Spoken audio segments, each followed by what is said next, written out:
The most important thing, I think, for patients to be wary of is that you can look at the blood test that you're getting and make sure it's comprehensive. So make sure they're evaluating every system in the body, not just what your testosterone number is. Because ultimately, when we're looking at that blood test, we're not trying to discern, can we sell you testosterone? I hope. We're trying to discern, why do you feel like shit? And is your cognitive bias that it's coming from testosterone true? I think there's probably a good population of people that have gone to get some TRT and they end up with some type of cookie cutter approach. Yeah. And they're feeling really good maybe, but there's something off, right?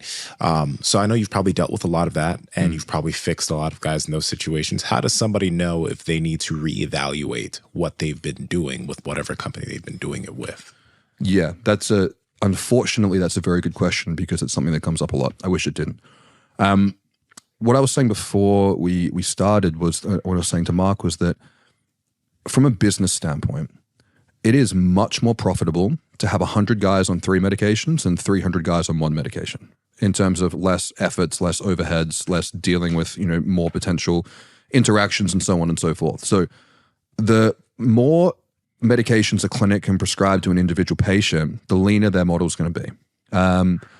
The problem is that this is not a sales strategy which should be done with medicine and sick people. This is the strategy that should be done for McDonald's, the burger and the fries and the Coke.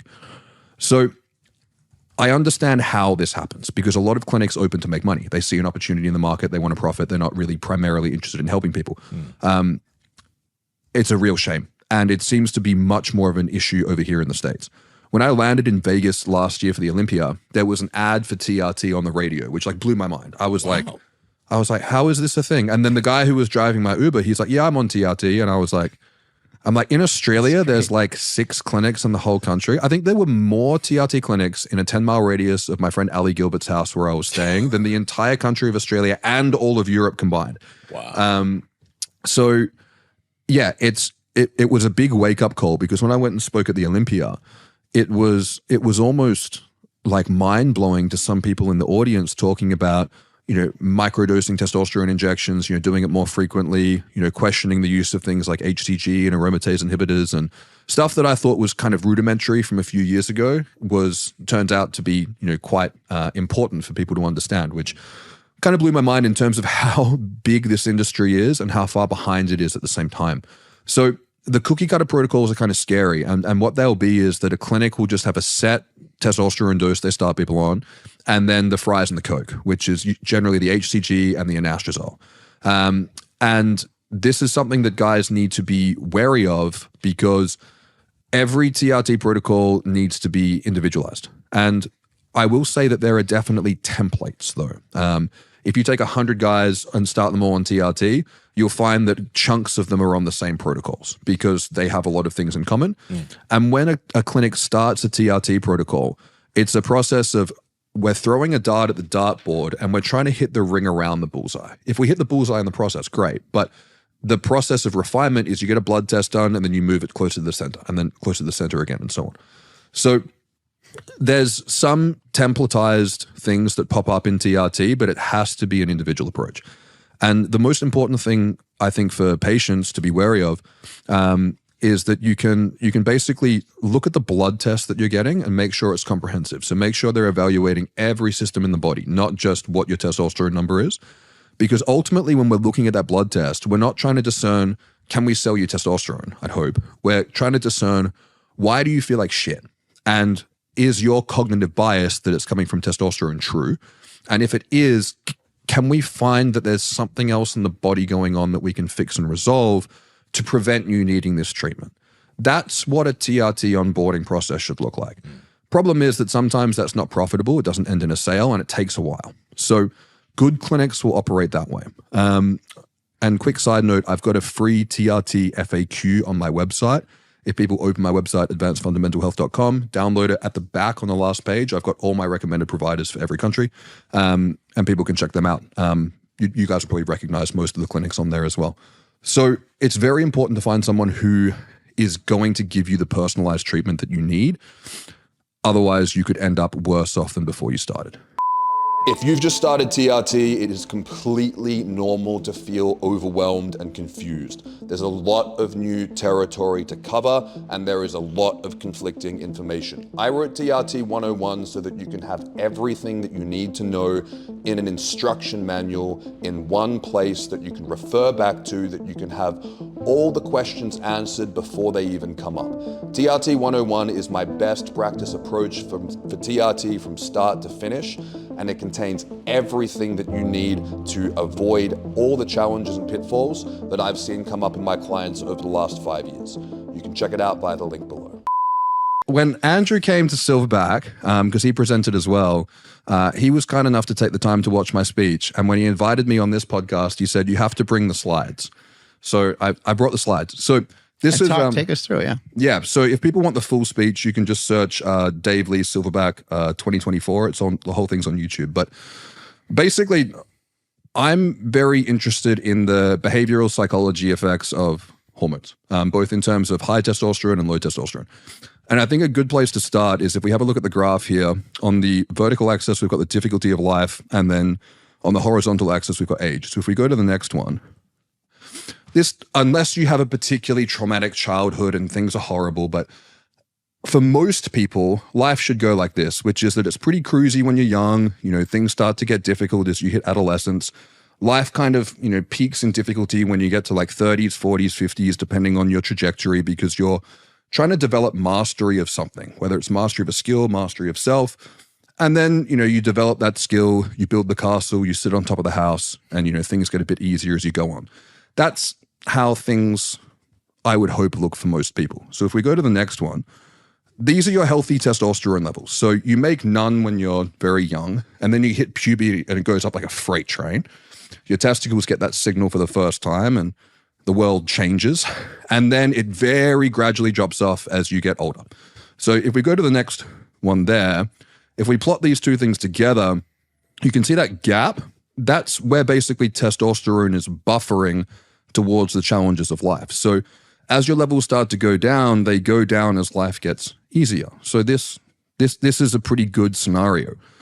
The problem for my generation and the younger generation growing up is that we didn't really have these healthy testosterone levels, and this can be a problem. So if we go to the next one, I put this one in pink.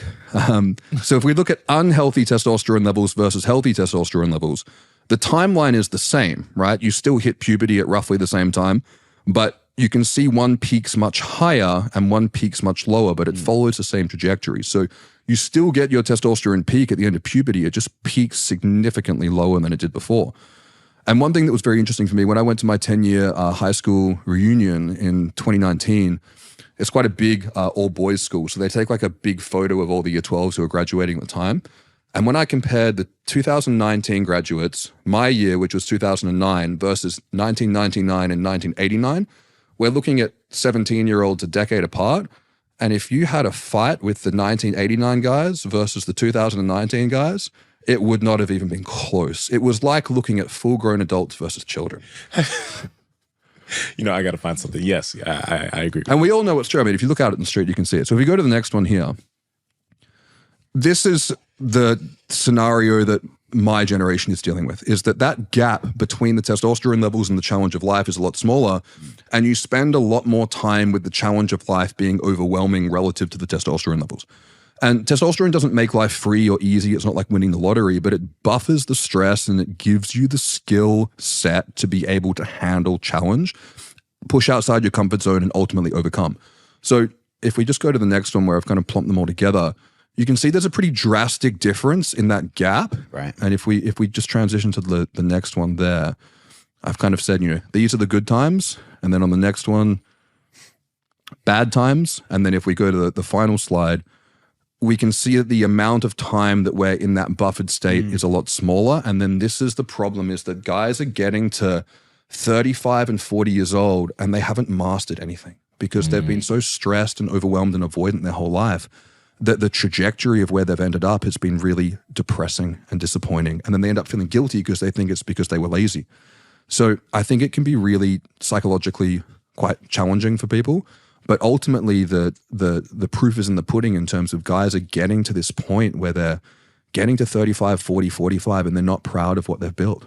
And I think that can be a big cause of depression and anxiety. Yeah, that's huge. Yeah, thank you for sharing that. That's really well put together. How do you train? How do you eat? What are some habits that you've kind of worked on, and what are some things? Because you mentioned when you were young, and you mentioned that you were in a band, but I think you mentioned you were like very thin and stuff like that. So.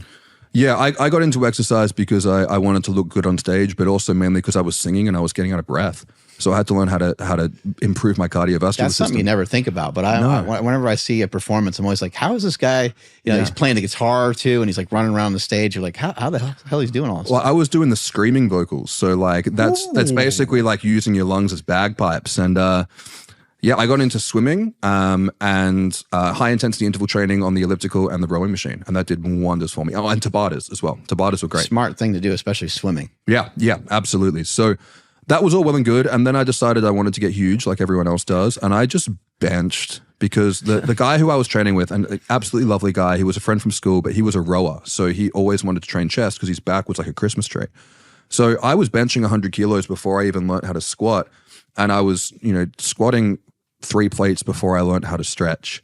And then that all came to a mess in my mid-20s with a bunch of spinal injuries. So these days now, I've done a lot of my programming from a company called Muscle Nerds, which is run by Luke Lehman, who was quite close with Charles Poliquin. A lot of stuff I see from him really resonates with Ben Patrick, Knees Over Toes guy, who you've done a lot with. Mm-hmm. That stuff for me was life-changing. So I do a lot of my training now. I like to exercise every day. Is it optimal for muscle growth and hypertrophy? No, I like it because it makes me feel good. So I like doing a little bit every day. So every morning I get up, I go for a run, do a little row on my ergo machine in the basement, and then I do, usually just one set of a full body thing every day, and then some mobility work and go for a big walk. We live in a nice, peaceful town with a lake, so it's nice going for walks, but I like doing a little bit of resistance, a little bit of cardio, and a good amount of walking every single day. Even though you got some great help from Muscle Nerds, I'm sure it wasn't one thing that moved the needle for fixing your back. It was probably multiple disciplines, multiple habits, probably. It was the whole approach that Muscle Nerds as well as Ben talk about, which I imagine came from Charles, which is this idea of getting strong through the stretched ranges of motion. That was absolutely massive for me because when you grow up just sitting and I didn't do any sport growing up. And that was I wish I could go back to my teenage version of myself and just slap him in the face and say, go and play sport. It's because you need to move while you're growing. It's good for you. Yeah. Yeah. So working on a lot of postural stuff was really helpful, but just changing the mindset of I was training like a bodybuilder for someone who wanted to perform like a gymnast, and it just didn't make any sense. So understanding that it was about learning how the body worked and how the body moved, and then getting stronger in the areas that were compromised around my injuries, that just made a whole bunch of sense. And I remember I was in one of those stupid hotel quarantines during the pandemic saga, and I was stuck for 2 weeks in a hotel room, so I couldn't move. And that's when I found Ben's podcast on this podcast, and I probably watched all of his videos in one day, all of them, and I was like, I had never been itching to get to the gym so much in my life. Yeah. I was doing things like the Y extension on the 45 degree. That one's incredible. Was the first time I'd done reverse hyperextensions, the Osteograss split squats, the seated good mornings. Makes you feel so good. I was like, this is the stuff that I should have been doing instead of all the bench press and bicep curls. But I think you have to go through that process and learn the hard way. I'm a big believer, as someone who has worked a lot with men, is that we need to touch the stove and realize it's hot so that we don't burn ourselves again in the future. And if you'd gone and told me all this stuff when I was younger, I would have said, fuck you. I'm going to do it anyway. So yeah, I learned the hard way, but yeah, at the moment, I like moving every day. I love having I've got a GHD, a Echo bike, and a rowing machine in my basement with just some adjustable dumbbells and a pull-up bar. And I like moving the body kind of like a adult version of being a kid and going on the playground at lunchtime. Kids going rolling around, wrestling, monkey bars. I like doing that. I like taking my body through a full range of motion every day, doing a few little sprints every day, doing a whole bunch of low-grade movement, and that just feels Good. Seems like something new is always coming out for weight loss too. You had like Ozempic, Wegovy, and Bigger Steve when he was on our show a while back. He talked about retatrutide, Yep. which is another kind of version of that. Can you speak upon that? And is there anything new or different? There's probably like maybe 3 or 4 different ones that that might be coming out in the near future. Yeah, I have a bit of a different take on these, and I have a lot of colleagues and good friends who are big advocates of these injectable GLP-1s. So I just have a kind of different perspective on them. I don't think that they're wrong. I just think that there's a different approach. Now, if someone is morbidly obese and and the levels of obesity you guys have here in the States, I mean, Australia and Europe have nothing in comparison to that. Like when people are really, really big and really, really struggling, these medicines are a godsend for them. I mean, because there's very little else they can do. But in cases of guys who are just a little bit fluffy and are wanting to lean down a bit more and literally wanting to have the cake and eat it too, in terms of they're just, wanting to be able to be 80-20 with things, but get the 100% result, I kind of think that these injectables are a little bit heavy-handed. And I revert back to metformin, which is the tried and true weight loss drug. It was developed in the 20s. It's been around since the 40s, so it has the most research out of any pharmaceutical in the world. And these GLP-1s, basically you're injecting a analog of the hormone that tells you that you're full, which works very well if your problem is overeating. Metformin works a little bit differently, but it naturally increases the secretion of that thing. So it does work via the same pathway. So I kind of look at it like if we're looking at like a spectrum of strength, you've got the injectables right up the top, and then you've got the low dose of the injectables in the middle. But if people want something that's milder but way more affordable, very, very available, a low dose of metformin a couple of times a day, ideally in a sustained release format. A couple times a day? Yeah. Okay. Yeah. And my friend Jay Campbell's written a fantastic article called The Definitive Guide to Metformin, where he goes through all this. It's all cited. It's available online for people. It's supposed to really help you with like glucose uptake and things like that, right? Yeah, basically, if you're insulin resistant, it makes you non-insulin resistant while it's circulating in the body. So it doesn't cure it permanently, but it basically, it almost forces your body into a fasted state in terms of energy metabolism. It puts you into what's called the AMPK metabolic state. Would you say a natural form of that might be berberine, or is that too similar? Okay, it's yeah, similar. Same, okay. very similar. So pathway. people want to find something that's more on the natural side. Yeah. Taking some berberine for similar idea might be a good idea. So if we extend that spectrum right down to like very mild, then we've got like berberine, dihydroberberine, and then metformin low dose, metformin high dose, and then the injectables. The reason why people want to use the sustained release metformin is that when you're naive to it, it can trigger an effect that we affectionately refer to as thunderpants. It can basically Underpants. mimic food poisoning, we'll say. So unless you enjoy that, having the sustained release version just basically means you don't peak with a high amount, so it keeps it stable. And then starting with a very low dose and building up. But people also report those same digestive side effects on the semaglutide and all of these things as well. So that's just one thing that people should be conscious of is you start low, go slow with all of these medications. But I think from my perspective, at least, I'm kind of biased against pharmaceuticals when they're not needed, is to go, what's the minimal effective dose I can use from these artificial adjuncts, and how can I meet the medicine halfway in terms of my diet and exercise strategy? And I think these medications should just be used to maybe take the edge off an over-aggressive appetite, or make things a little bit easier, not just destroy your appetite with a nuclear bomb, and then you don't learn the skills of being comfortable being a little bit hungry, or being able to leave food on the plate, or learning about macros and things like this as well. Good. Stop doing all the things you know you shouldn't be doing and start doing all the things you know you should be doing. If people are looking for where to start, it's that. Testosterone is what creates confidence. It's what gives the capacity for leadership. It's what drives the ability for one to become courageous and competent in their skill set. If you go on TRT and then live a lifestyle that you would never have those levels in the first place, your blood's going to get really